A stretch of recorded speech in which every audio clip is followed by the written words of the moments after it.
आज का हमारा विषय है और यूरिक एसिड पर हम बात करने वाले हैं। इसके बारे में मैंने देखा कुछ समय पहले से मैं देख रहा हूँ कि काफी लोग मेरे पास भी इस तरह के विजिट करने के लिए आते हैं जिनको यूरिक एसिड से रिलेटेड प्रॉब्लम है या होती है। तो ये यूरिक एसिड क्या है, किस वजह से ये आपको दिक्कत होती है, इस पर थोड़ा सा चर्चा करेंगे। और ये बहुत इंपॉर्टेंट टॉपिक है। आप में से बहुत सारे लोगों ने ऐसा सुना भी होगा कि यूरिक एसिड मेरा बढ़ा हुआ है। किन किन लोगों ने ऐसा सुना है या आपको कभी ऐसा प्रॉब्लम हुआ है? आई थिंक काफी लोग हैंड रेज कर रहे हैं। ओके, तो चलिए नेक्स्ट स्क्रीन पर। हाँ बिल्कुल, तो यूरिक एसिड के बारे में अगर नहीं जानते तो आज हम उसको बताने की कोशिश करते हैं, समझने की कोशिश करते हैं कि ये क्यों होता है हमारी बॉडी के अंदर। चलिए आगे चलते हैं। यूरिक एसिड होता क्या है इसको बात जानेंगे, उसके बाद ये कैसे होता है, इसके लक्षण क्या है, इसके घरेलू उपाय क्या है, उनके बारे में थोड़ा सा जानकारी लेंगे। ठीक है, तो जब हमारे शरीर के अंदर यूरिक एसिड ज्यादा बन रहा होता है तो वो हमारी बॉडी से बाहर नहीं निकलता है और वो हमारे ब्लड के माध्यम से हमारे यूरिक एसिड लेवल को बढ़ा देता है और ये हमारी हड्डियों में जमा हो जाता है। तो ये मैं 3-4 चीजें आपको बताई, अभी उसको ध्यान से समझेंगे और आपको समझ में आएगा कि यूरिक एसिड कैसे बढ़ता है, क्या कारण है और कैसे उसको उपाय कर सकते हैं, है ना। तो देखिए, सबसे पहले मैंने बताया कि यूरिक एसिड हमारी बॉडी के अंदर से जब फिल्टर नहीं होगा एसिड तो वो क्या होगा, वो हमारी बॉडी के अंदर ही जमेगा। तो इसके कुछ रेंज भी मैं दिखाऊंगा, बट अभी पहले थोड़ा सा डिस्कस कर लेते हैं। देखिए, जब हमारी बॉडी के अंदर, आपको पता है हमारी बॉडी के अंदर से जो वेस्ट मटेरियल निकालती है बॉडी से, जो फिल्ट्रेशन करती है ब्लड का, वो किडनी होती है। कौन करता है हमारी बॉडी में फिल्ट्रेशन का काम? वो किडनी होती है। और किडनी के अंदर से बहुत हमारे शरीर के अंदर जो भी हम खाना पीना खाते हैं, जो भी हम फूड इनटेक करते हैं, उससे केमिकल चेंज होता है ना। उस केमिकल चेंज से एसिड हमारी बॉडी में बनता है, यूरिक एसिड, यूरिया, है ना, अमोनिया, इस तरीके की चीजें हमारी बॉडी के अंदर केमिकल चेंज के द्वारा बदलाव होता है। तो वो बदलाव जब होता है तो उस बदलाव के माध्यम से वो हमारे शरीर के अंदर से बाहर निकलना चाहिए। क्या आप कुछ भी वेस्ट खाना पसंद करेंगे? नहीं खाना पसंद करेंगे? आप ऐसे बोल सकते हैं हाँ या ना, नहीं पसंद करेंगे। तो हमारी बॉडी के अंदर से बहुत सारी चीजें ऐसी वेस्ट हैं, उसको तो आप शरीर से बाहर निकालना चाहेंगे। ठीक है, देखिए मैं आपको बताता हूं, जब हम लोग ओबेसिटी का शिकार होते हैं या फिर अंडरवेट भी होते हैं, तब भी किसी को भी ये प्रॉब्लम हो सकती है। देखिए, हमारा लीवर जैसे फैटी होता है तो हमारा वो डिस्टर्बेंस होने लगता है। हमारा पैनक्रियास अगर फैटी होता है तो वो डिस्टर्बेंस होने लगता है। ऐसे ही हमारा लीवर, तो ऐसे ही हमारा किडनी किडनी भी अगर उस पर फैट जमा होता है या फिर वो डिस्टर्ब हो गई होती है, उसकी छनने की क्षमता अगर गड़बड़ हो गई होती है, तब हमारा ये जो वेस्ट मटेरियल है वो बाहर निकल पाते हैं। फॉर एग्जाम्पल, मैं आपको एक एग्जाम्पल के माध्यम से समझाने की कोशिश करता हूँ। जैसे कि हम लोग घर में चाय हमने सबने बनाई हुई, चाय किसने बनाई है? वाह, जेंट्स भी हाथ खड़ा कर सकते हैं, मैंने भी बनाई है, ऐसा कुछ नहीं, चाय बनानी तो सबको आनी चाहिए, क्या बात है। काफी लोगों ने हैंड रेज किया जब हमने चाय बनाई। हाँ, थैंक यू एवरीवन। जब हम उसको छानते हैं और उसमें छानने के बाद उसमें जब वो चाय की पत्ती हमारी छन्नी में आती है और वो पूरी भर जाती है, तो लास्ट में क्या होता है? लास्ट में वो जो चाय है उसके बाहर निकलने की दर क्या हो जाती है? ज्यादा हो जाती है, कम हो जाती है? मुझे कौन बताएगा? ज्यादा हो जाती है, कम हो जाती है? वो हमारी कम होने लगती है। वो जब चाय उसके अंदर से निकलना कम कर देती है, क्योंकि जब वो छन्नी के जो जो छिद्र है वो क्या हो जाते हैं, वो भर जाते हैं चाय की पत्ती से और वो बाहर नहीं निकल पाता है। तो ऐसे ही हमारी हमारी जो किडनी है उसके भी छानने की क्षमता ऐसे ही बेकार हो जाती है, वो गड़बड़ करने लगती है। कैसे? क्योंकि जब हम बहुत सारा वेस्ट मटेरियल अपनी बॉडी में इंटेक करते हैं, हमारा फूड ईटिंग हैबिट खराब होने की वजह से वो हमारे जो किडनी का फिल्ट्रेशन है वो गड़बड़ हो जाता है। और उस गड़बड़ की वजह से वो क्या कर रही है, बहुत सारे वेस्ट को निकाल रही है ना।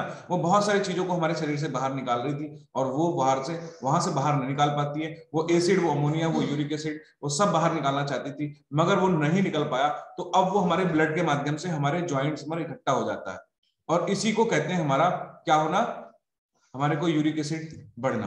तो इसकी कुछ रेंज है, रेंज के अकॉर्डिंग आप पता लगा सकते हैं कि हाँ आप सेफ जोन में है। तो इसको इस चार्ट के माध्यम से आपको समझ में आएगा कि कौन सा वाला सेफ जोन है, कौन सा वाला हमारे को डेंजर की तरफ लेके जा रहा है, हमें वार्निंग दे रहा है। ये आपकी ब्लड रिपोर्ट में आपको समझ में आएगा, है ना। तो ये कुछ यूरिक एसिड लेवल है जहां पर मिलीग्राम में पर लीटर जो है वो 5 और उससे कम है तो सेफ है, 5 से 6 के बीच में है तो गुड रेंज है। ऐसे अलग अलग सब लोगों का जो टेस्ट है वो अलग अलग होता है। कोई मीटर मोल में प्रति लीटर के रूप में करते हैं, अलग अलग उसमें हम लोग इसके क्राइटेरिया देख सकते हैं। चलिए नेक्स्ट चलें। तो ये सारी चीजें आपको कहीं ना कहीं अपने रिपोर्ट में देखने को मिलती होंगी। जब आप यूरिक एसिड लिपिड रिपोर्ट कराते हैं, ब्लड टेस्ट कराते हैं, वहां पर आपको ये देखने को मिलता है। अभी हम कुछ बात कर लेते हैं, क्योंकि ये वजह, ये जो यूरिक एसिड के बारे में बात कर रहे हैं, ये काफी लंबे समय से मेरे भी सामने ये चर्चा का विषय है, और हमारे पास लोग ऐसे आते रहते हैं जिनको ये प्रॉब्लम है। हम किसी की बीमारी को ठीक नहीं करते, मगर हम थोड़ा सा चर्चा करते हैं कि ये होता क्यों है ना। तो अगर हम उसके निदान को करें, हम उसको अपने लाइफ स्टाइल को चेंज करें, तो हम बच सकते हैं, है ना। हम किसी की बीमारी ठीक नहीं करते, है ना, बट हम उनके कारणों को जानते हैं कि क्यों ऐसा हो रहा है। अगर उसमें चेंज करें तो हो सकता है हम लोग ठीक हो। तो अब हम बात करें, एक दिन में लगभग 400 बार खून की सफाई करते हैं हमारी किडनी। समझ रहे हैं आप? खून को साफ करता है, ब्लड को साफ करती है किडनी एक दिन में। देखो कितना इंपॉर्टेंट अंग है ना। अब उसमें आपने ज्यादा मात्रा में वेस्ट मटेरियल, उल्टी सीधी चीजें, एसिड वाली चीजें खाई हैं, तो वो कितना उसको साफ करना पड़ेगा। और जब उसकी हद लिमिट पार हो जाएगी तो फिर क्या होगा? वो तो हमारे ब्लड के अंदर ही घुलेगा ना।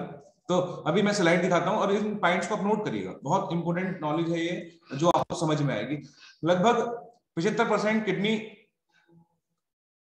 ठीक है, तो जीवन ऐसा लगता है कि वो स्वस्थ लगता है, मगर आपको किडनी खराब होने का एकदम से पता चलता है कि इनकी तो किडनी खराब हो गई, पता नहीं चलता। आपका काफी आपका साथ देती है आपकी किडनी, और आपको पता नहीं चल पाता। लगभग 20% महिलाओं को ये जो है किडनी की प्रॉब्लम होती है। दिन भर में 2 से 3 लीटर पानी हमको पीना चाहिए। क्यों? क्योंकि ये भी हमारी बॉडी में एक डाइल्यूशन का काम करता है, फिल्ट्रेशन का काम करता है। बहुत सारे लोग जो कहते हैं कि मैं पूरे दिन में 1 या 2 गिलास पानी पीता हूं या पीती हूं, उससे आपको डिस्टर्बेंस हो सकता है। इसीलिए हम आपको सारे तरीके बताते हैं कि पानी की मात्रा हमें कितनी पीनी चाहिए, क्यों पीनी चाहिए, क्या उससे हो सकता है। आपको पता है हमारी बॉडी में जो क्रिएटिनिन का लेवल है वो 0.9 से 1.2 मिलीग्राम क्रिएटिनिन का लेवल रहना जरूरी है, जो हमारी किडनी को स्वस्थ रखता है। हम जब अपना रिपोर्ट कराते हैं तो उसमें एक लेवल लिखा आता है क्रिएटिनिन का। अगर क्रिएटिनिन का लेवल तो बढ़ रहा है तो फिर क्या है? हमारे को क्या है? यूरिक एसिड है, या हमारे को हमारी बॉडी के अंदर डिस्टर्बेंस है। आप में से बहुत सारे लोग अपनी रिपोर्ट कराते हैं तो उसमें क्रिएटिनिन का एक लेवल लिखा आता है। उस लेवल को जरूर देखिएगा, जिससे आपको समझ में आएगा कि हाँ ये क्या है। नेक्स्ट अगर हम चलें तो अगर हमारी बॉडी में 50% तक हमारी किडनी डैमेज हो गई है तो हमारा क्रिएटिनिन का स्तर 1.6 से 1.7 हो जाता है। समझ लीजिएगा इसको। अगर हमारी किडनी 50% तक डैमेज है तो आपका क्रिएटिनिन का लेवल 1.6 से 1.7 जा रहा है। इसको आप लगा सकते हैं अंदाजा। कई बार अपनी रिपोर्ट करा के देखते हैं तो उसमें आपको पता चल जाएगा कि हमारी किडनी का क्या लेवल है। ठीक है, नेक्स्ट हम चलते हैं। तो अगर हम बात करें, लगभग 150 ग्राम वजन होता है एक नॉर्मल व्यक्ति की किडनी का। जो हमारी किडनी है उसका नॉर्मल वजन 150 ग्राम होगा, और यह हमें हमारी नॉलेज के लिए भी जरूरी है। और 90% जो है, कुछ लोग स्क्रीन से छेड़छाड़ कर रहे हैं, चलिए मैं इसको सिक्योरिटी में लगा देता हूँ 1 मिनट। हाँ, तो देखिए साथ में अगर हम बात करें तो ये जो है हमारी बॉडी के अंदर 90% जब डैमेज हो जाती है किडनी, तो 1 मिनट, हाँ, तो ये हमको और भी प्रॉब्लम में डाल सकती है ना। बहुत बार हमको पता नहीं चलता, और हमको कितनी जल्दी इसके बारे में पता चलता है, बिल्कुल लास्ट स्टेज में हम कई बार पता चल पाता है कि हमें किडनी की प्रॉब्लम हो गई। फिर हमें कई बार किडनी को ट्रांसप्लांट कराना पड़ता है, उसको चेंज कराना पड़ता है।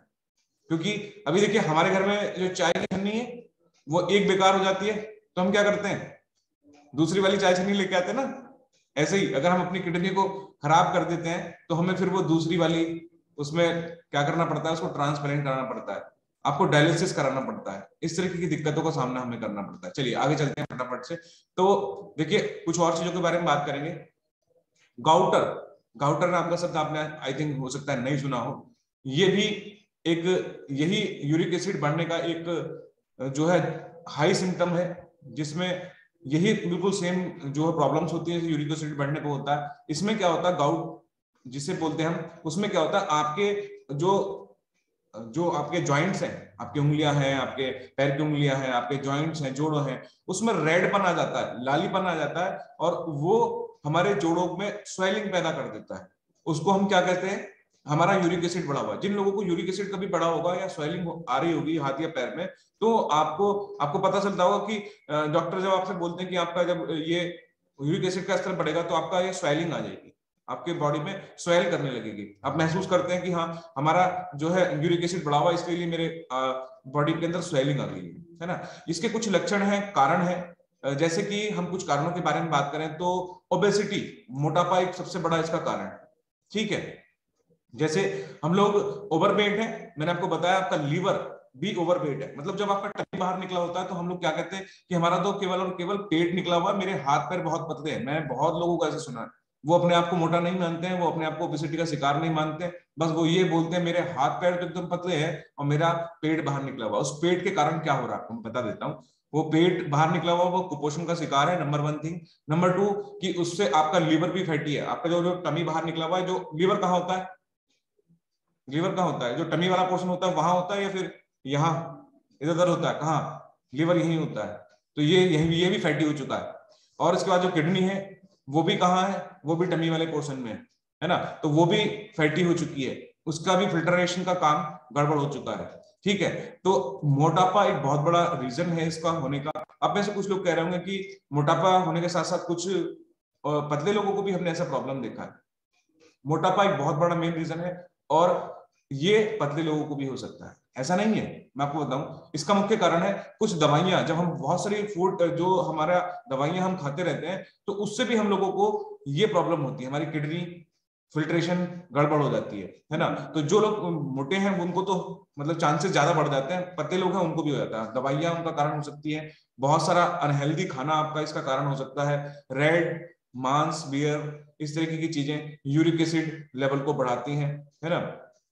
तो लगभग बात करें 4 से 6% लोगों को ये जो है गाउट जैसी प्रॉब्लम होती है, इस तरह की गठिया भी इसको बोल देते हैं आम भाषा में, है ना। गाउट के बारे में बात करें तो ये हमारे रक्त स्तर में इसका यूरिक एसिड का लेवल बढ़ जाता है। आप ये स्क्रीन पर देख सकते हैं, है ना। स्क्रीन पर ये आपको दिख रहा होगा ये पिक्चराइजेशन के माध्यम से कि जैसे जिनको गठिया बोलते हैं ना, गठिया हो गया हमको, देखिए गठिया का प्रकार है गाउट।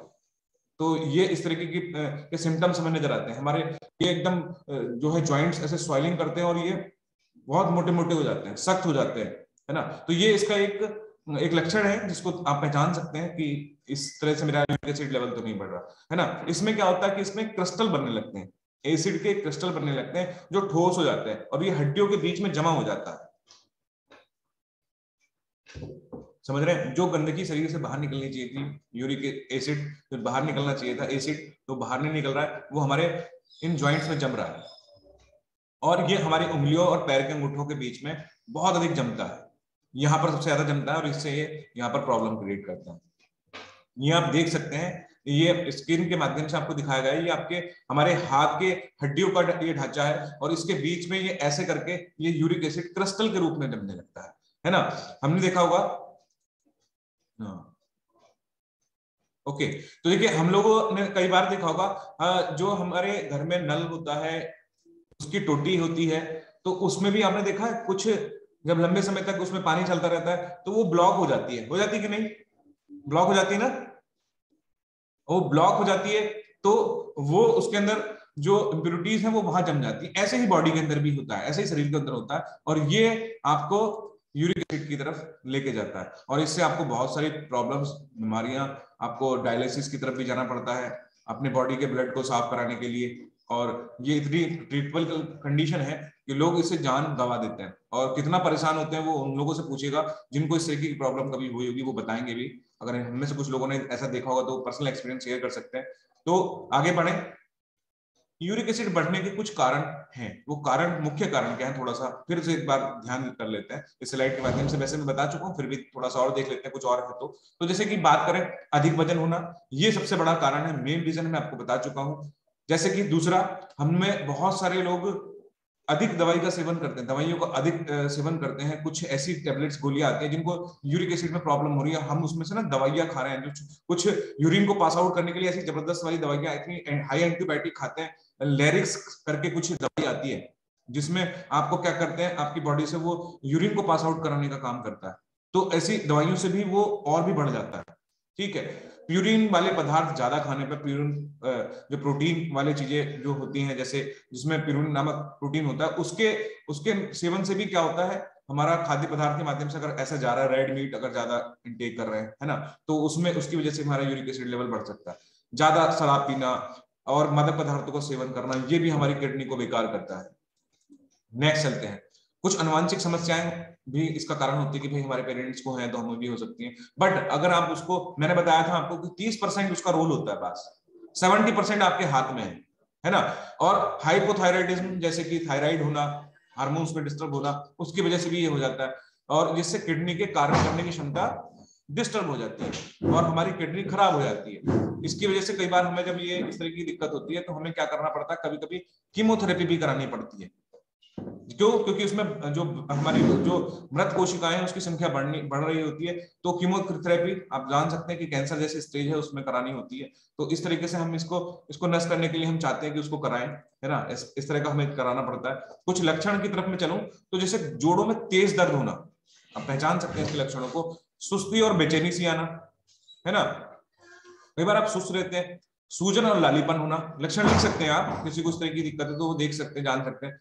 हमारे जोड़ों की गतिशीलता में बदलाव आना, मतलब हम मूवमेंट में हमें दिक्कत होना, हमारे जोड़ों में जो है वो दिक्कत हो रही है, हम लोग चलने फिरने में थोड़ा प्रॉब्लम महसूस कर रहे हैं, तो इस तरह की सिम्टम्स इधर लेके जाती है। और इसमें थोड़ा सा हम बात करते हैं कि हमें क्या खाना चाहिए और क्या नहीं खाना चाहिए। अगर गाउट जैसी, गठिया जैसी या यूरिक एसिड की समस्या, तो हमें क्या नहीं खाना चाहिए, इस पर थोड़ा सा ध्यान रखते हैं। जैसे कि रेड मीट बिल्कुल नहीं खाना चाहिए, क्योंकि ये आपके यूरिक एसिड लेवल को बहुत ज्यादा बढ़ा सकता है। कोल्ड ड्रिंक बिल्कुल नहीं पीनी चाहिए। डिब्बा बंद फल या सब्जियां या जो भी चीजें पैकेट वाली आती है वो हम ना खाएं, है ना। आइसक्रीम ना खाएं, और कुछ कॉर्न सिरप आते हैं उनको ना खाएं आप, है ना। और बहुत सारे जो वेजिटेरियन लोग हैं, नॉन वेजिटेरियन लोग हैं सॉरी, वो कुछ मीट जो है वो नया ना खाएं, ज्यादा बेहतर है, जिससे आप बच सकते हैं इन चीजों से। और बात करें पालक, मटर, बीन्स, मशरूम जैसी सब्जियां, ये कुछ जिसमें जो आपके यूरिक एसिड लेवल को बढ़ा सकती हैं, उसका थोड़ा ध्यान रखें।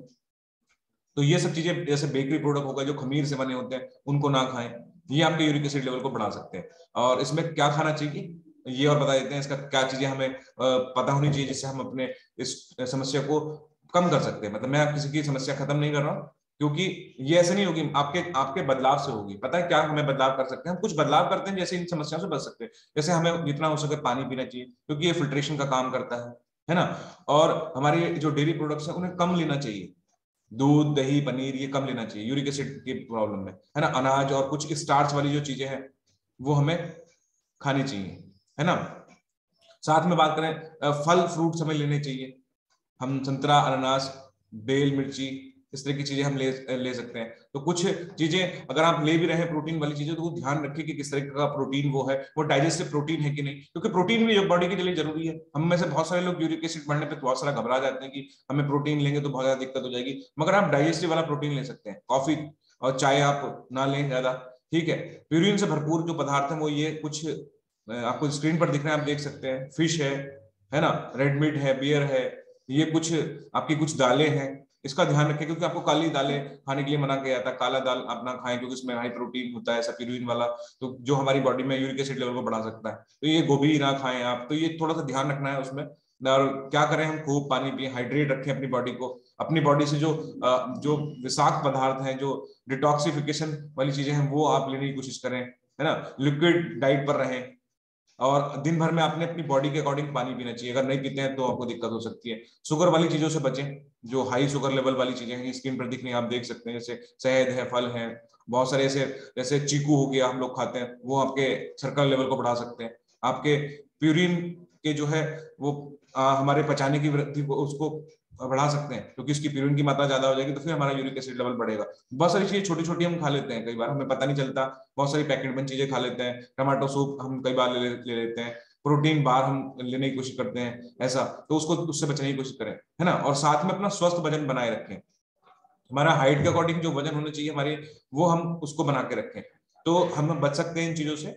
और आगे बात करें, फाइबर से भरपूर जो है वो फूड का सेवन करें। मतलब अपने खाने में आप क्या लें, फाइबर वाली चीजें लें। मतलब जब आप फूड इनटेक करते हैं, जब आप लंच करते हैं, तो उससे पहले एक प्लेट सलाद जरूर खाएं। हम क्यों आपको बार बार बोलते हैं, उसके कितने सारे फायदे देखिए। अगर आपको इन सब चीजों से छुटकारा पाना है, इंसुलिन लेवल को बेहतर रखना है, अपने अपने शुगर लेवल को नहीं बढ़ने देना है, तो हम, अगर आप चाहते हैं कि भविष्य में शुगर ना हो, आपको यूरिक एसिड की प्रॉब्लम ना हो, तो जरूर एक प्लेट सलाद जरूर खाया करें अपने खाने से पहले, है ना। तो हम आने वाले भविष्य में इन चीजों से बच सकते हैं, क्योंकि ये इसके लेवल को मेंटेन करता है, गंदगी को बाहर निकालने का काम करता है, ठीक है। इंसुलिन का स्तर बढ़िया रहेगा, आपका मेंटेन रहेगा, तो आप बच सकते हैं। बहुत सारी दवाइयां हैं ऐसी जो आपके यूरिक एसिड लेवल को बढ़ाती है, उससे भी आप बचने की कोशिश करें, जो आपको डॉक्टर ने प्रेस्क्राइब किए हैं उसके उनके दिशा निर्देश में ही खाएं। ज्यादा जरूरत ना हो कि छोटी छोटी चीजों पे हम कई बार दवाइयां खाने लगते हैं। जैसे हम लोगों को हल्का सा भी हेडेक हुआ तो हम दवाई खाने लगते हैं, तो उल्टी सीधी चीजें एकदम एकदम से हम इंटेक करते हैं। और हमें जैसे दवाइयों के बारे में बात करें ना, कुछ लोगों को देखा मैंने, हल्का सा भी हेडेक हुआ दवाई खा ली, कुछ भी हुआ दवाई खा ली, मतलब एकदम से। नॉर्मली चीजों को जो उस नजरअंदाज करना चाहिए। छोटी छोटी चीजों पर हम दवाई नहीं खाएं। अगर हमको प्रॉब्लम हो रही है बट ज्यादा है तो उसमें डॉक्टर के प्रिस्क्रिप्शन में, है ना। बात करें जिंदगी ना मिलेगी दोबारा, हम कुछ इस तरीके से हम खा अपने शरीर को बना रहे हैं और ऐसा खाने में लगे कि जैसे हमें कभी दोबारा नहीं मिलने वाला। ये फोटो हो सकता है कि इनकी बॉडी से देख के नहीं लग रहा कि इनको ऐसा लग रहा हो, मगर ऐसे ही हम लोग खाना खाते हैं और इसी वजह से हमारा बॉडी भी इसी तरीके से डिस्टर्ब होता है। हमारी बॉडी के अंदर डिफिशियंसी है बहुत सारी चीजों की, और बहुत सारी चीजें हमारी बॉडी में एक्स्ट्रा जा रही हैं जिससे हमको इस तरह की प्रॉब्लम हो रही है। शुगर, साल्ट, अल्कोहल, तंबाकू, ट्रांस फैट और सैचुरेटेड फैट, केमिकल्स, और ये सब चीजें हमारी बॉडी के अंदर ज्यादा मात्रा में जा रही है। आपको पता है आज ये यूरिक एसिड की प्रॉब्लम आपने पहले नहीं सुनी होगी इतनी ज्यादा जितनी आप सुनी है। क्यों? क्योंकि आज हमारे शरीर में जाने अनजाने में इतना सारा केमिकल, इतना सारा एसिड कैसे बन रहा है? ये हमारे फूड इनटेक से बन रहा है, हमारे गलत खान पान से बन रहा है, और हमारा जो हम खाना पीना खा रहे हैं उसके अंदर कुल इतना सारा केमिकल है। उसकी वजह से ये वेस्ट हमारी बॉडी में इसकी मात्रा बढ़ चुकी है, इस गंदगी की मात्रा बढ़ चुकी है, और इसी वजह से हम इसको बाहर नहीं निकल पाते हैं। तो ये हमारी बॉडी को दिक्कत करता है। हमें डिफिशियंसी हमारी बहुत सारी चीजों की बॉडी में हो गई है। Protein, plants protein, vitamin, minerals, अच्छे वाले फैट, फाइबर, ये हमारी खाने में कम होता जा रहा है। सलाद खाना पसंद नहीं करते हैं आप, बच्चे भी पसंद नहीं करते। जब आप नहीं पसंद करेंगे तो घर में बच्चे भी पसंद नहीं करेंगे। तो हमें एक बैलेंस न्यूट्रिशन की जरूरत है। अगर हम बैलेंस चीजों को खाएं तो हम लोग बच सकते हैं इन चीजों से, है ना। अपने खाने पीने में चेंज करें, पानी की मात्रा का ध्यान रखें, प्रोटीन कितना चाहिए, फ्रूट्स ले रहा हूँ कि नहीं ले रहा हूँ, सुबह से शाम तक मैं सैलेड खा रहा हूँ, लंच से पहले की नहीं खा रहा हूँ। ये छोटे छोटे बदलाव, पानी जितना पीना है वो पी रहा हूँ कि नहीं पी रहा हूँ, अगर इसको आप समझने की कोशिश करेंगे तो आप बच सकते हैं। एक तो हमारा खाना बिल्कुल खराब है और बेकार खाने की वजह से हमारा ये हाल हो रहा है। चलिए नेक्स्ट चलते हैं। तो ये सारी चीजें जो मैं आपको बता चुका हूँ हमारी बॉडी के अंदर है, और आधुनिक जीवन शैली इसके लिए बहुत जिम्मेदार है। हमारी भाग दौड़ भरी जिंदगी हमें इसकी तरफ लेके जा रही है। फास्ट फूड इनटेक करना, असमय भोजन खाना, जिस समय भी मिलता है हमें खाना तभी खाने लगते हो, वसा वाला खाना ज्यादा खाना, है ना, ये हमको इसकी तरफ लेके जा रहा है। हमारे बॉडी की जो नीड है वो ये है जो आपको स्क्रीन पर दिख रही है, जो आपको आपके खाने में नहीं मिल रही है। बट मैं आपको एक सॉल्यूशन की तरफ लेके जाता हूँ, एक अच्छे खाने की तरफ लेके चलना चाहता हूँ, और आप जोरदार क्लैप कर सकते हैं इस खाने के लिए, एक जबरदस्त न्यूट्रिशन के लिए। ये हर्बलाइफ न्यूट्रिशन है, और इस न्यूट्रिशन से आपके पूरे पोषक तत्वों की पूर्ति होती है जहां जहां आपके शरीर में जरूरत होती है। और ये विश्व का नंबर 1 खाना है। इसको पूरी दुनिया में एक नंबर 1 का खिताब मिला हुआ है, एक अच्छे न्यूट्रिशन, एक अच्छे पोषण का, क्योंकि इसमें वो सारी जरूरतें पूरी हो जाती हैं आपकी जो आपके शरीर की जरूरतें हैं। मैं आपको बताऊं, हम लोगों ने ऐसे साइंस के माध्यम से आपको सिखाने की कोशिश करते हैं, जो worldwide Nobel prize winner जैसे साइंटिस्ट हमको सिखाने की कोशिश करते हैं, बात बताने की कोशिश करते हैं कि इसका क्या फॉर्मुलेशन है, क्या इंग्रेडिएंट्स है, और कैसे आपकी बॉडी में काम करता है। मैं आपको बताऊं, ये एक सेलुलर न्यूट्रिशन है जो आपके पैर के नाखून से आपके सर के बाल तक पूरे बॉडी में ओवरऑल आपके स्किन में जाकर आपके वर्क करता है ना। जहां जहां आपके शरीर में जरूरत है वो पूरा काम करता है। और जब इस खाने को आप खाते हैं तो आपके अंदर इतने अनबिलीवेबल चेंज आते हैं कि आप समझ नहीं सकते कि आपकी बॉडी में कितना जबरदस्त चेंज आने वाला है ना। मैं किसी की भी बीमारी को ठीक करने का वादा नहीं कर रहा, मैं अगर हमारे पास इस सेशन में ऐसे पर्सनल रिजल्ट है जिन्होंने अपने बीमारियों को दूर भगा लिया है ना। हमने कहा नहीं, हमने उनको नहीं कहा कि हमारी बीमारी ठीक होगी, बट पूरी ओवरऑल बॉडी में हम चेंज आने लगते हैं जब छोटे बदलाव करते हैं। तो चलिए हम चलते हैं कुछ ऐसे रिजल्ट की तरफ जिन्होंने वाकई अपने अंदर बहुत अमेजिंग से चेंज किया।